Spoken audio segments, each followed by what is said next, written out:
Hello guys, welcome to my channel. Today we are going to see how to resolve MSCORE.DLL not found or missing error on your Windows 10 or Windows 11 computer. The error message reads that the code execution cannot proceed because MSCORE.DLL was not found. Reinstalling the program may fix the problem. Let's fix it guys. You just need to go to search menu and type Windows Features. Opens up 10 Windows Features on or off. Click on it.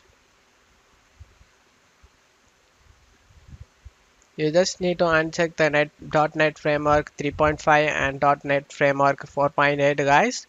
Both of it, uncheck it and select OK. Windows completed the requested changes. Click on closed. And now you just need to go ahead and restart your PC.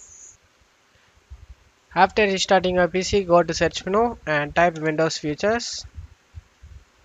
Opens up Windows Features on or off. Click on open it.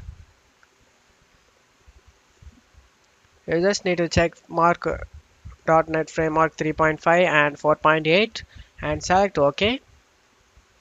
Select let Windows Update download the file for you. Click on it.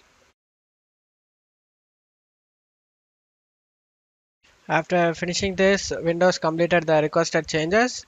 You just need to close out here and go to search menu and type CMD. Select run as administrator and select yes guys.